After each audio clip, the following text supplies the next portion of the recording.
에티오피아 아다마 25세 샴벨 게메추 형제의 간증입니다. እሺ maqaan 네, koo 제 Shaambal 이름은 jedhama. 샴벨입니다. Kanan dhufe 아다마에서 immoo 왔고 Adaamaarraan dhufe. 어셈블리 교회에 다니고 Waldaan 있습니다. irraan dhufe immoo waldaa Assembiliirraan dhufe. Asitti kan naaf 저를 fide 이곳에 초대해 주신 분은 아흐메드 형제님입니다. Ahimadu asitti naaf fide. Egaa barumsa asitti 지난주와 이번 keessaa fi 주에 torbaan darbe 이곳에서 말씀을 배우면서 barachaa ture keessaayi an akka cubbamaa ta'e. 제가 죄인이라는 사실을 깊이 깨닫고 제 자신을 돌아볼 수 있었습니다. baruu akka danda'u hubadhee jira jechuudha. Kanaaf macaafa qulqulluu 성경 keessaa 시편 macaafa 51편에 qulqulluu keessaa 다윗은 이렇게 말합니다. faarfannaa boqonnaa 51 irratti 하나님이여 주의 인자를 쫓아 내게 은혜를 베푸시며 주의 많은 긍휼을 쫓아 내 죄과를 도말하소서. 시편 51편 1절. 아시다시피 다윗은 하나님께 선택받은 사람입니다. 하나님께서 내 마음에 합한 사람이라고 부르시며 선택하셨고 하나님이 참 사랑하시는 사람입니다. 그런데 여기서 다윗이 자신의 허물과 죄를 용서해달라고 말하는 것을 볼 수 있습니다. 그렇다면 저 역시 죄인이고 잘못을 저지른 사람이라는 것입니다. 내 마음에 합한 사람이라 불린 다윗조차 하나님께 은혜를 구했습니다. 죄를 지은 사람으로서 용서를 구한 것입니다. 그래서 저도 제가 죄인이라는 사실을 깨달았습니다.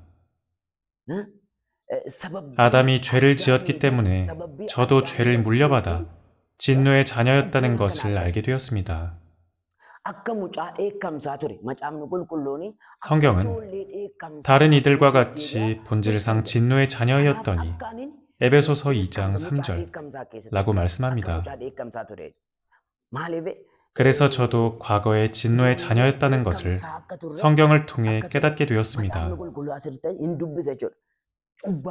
사람들이 죄 가운데 살아가는 이유에 대해 성경은 말씀하고 있습니다.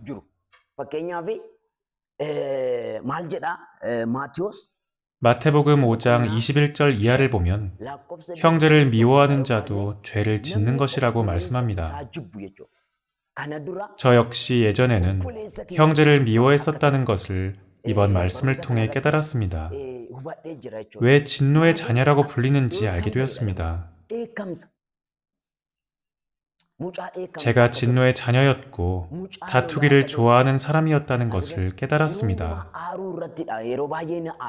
저는 늘 화를 냈고 자주 분노했습니다. 그러면서도 입으로는 구원받았다, 예수님을 믿는다고 말했지만 실제로는 죄 속에서 살고 있었습니다.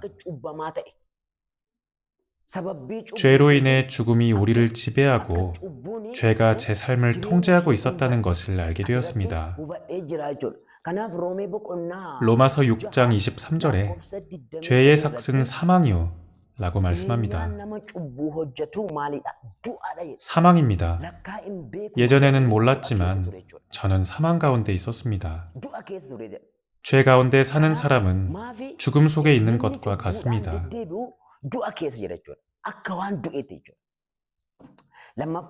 이번에 말씀을 들으면서 거듭남이 무엇인지 확실하게 깨달았습니다. 정확히 이해하게 되었습니다.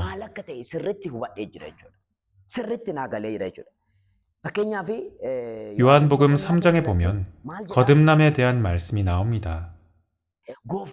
예수님은 진실로 진실로 네게 이르노니 사람이 거듭나지 아니하면 하나님 나라를 볼 수 없느니라. 요한복음 3장 3절 고 하셨습니다.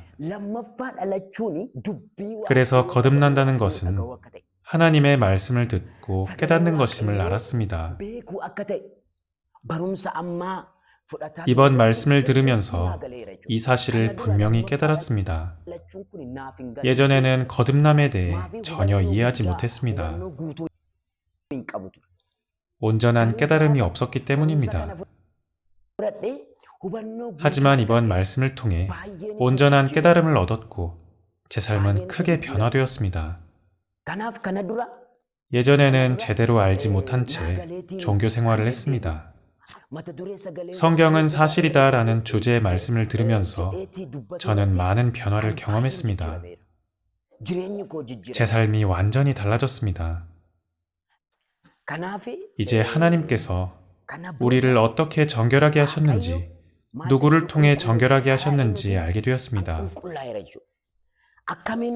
우리가 주 예수 그리스도를 통해 정결해졌다는 사실을 에베소서 2장 4절 말씀을 통해 알 수 있습니다.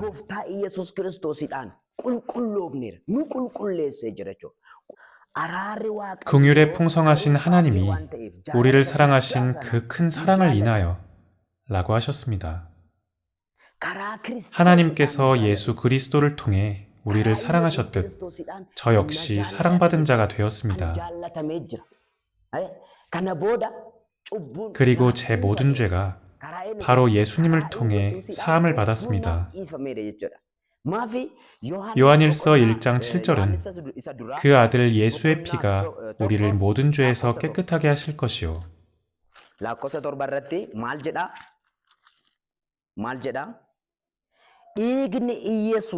라고 말씀하십니다. 예수님의 피가 우리를 죄에서 정결하게 하십니다. 저 또한 예수님을 통해 죄에서 정결해졌습니다. 우리는 죄에서 정결함을 받음으로써 예수님을 통해 영생을 얻었습니다. 예수님께서 저를 정결하게 하시고 영생을 주셨다는 것은 죄인이었던 저를 대신하여 값을 치르시고 생명을 주셨음을 의미합니다. 주 예수님께서 제게 영생을 주셨습니다. 로마서 5장 8절에서도 이렇게 말씀하십니다. 우리가 아직 죄인 되었을 때 그리스도께서 우리를 위하여 죽으심으로 하나님께서 우리에게 대한 자기의 사랑을 확증하셨느니라. 그러므로 저는 더 이상 죄 아래 있지 않습니다. 이제 더 이상 종노릇하지 않습니다. 예수님께서 그분의 죽으심과 부활하심으로 제게 영원한 생명을 주셨습니다. 지금 이 순간 저를 깨끗하게 하셨습니다.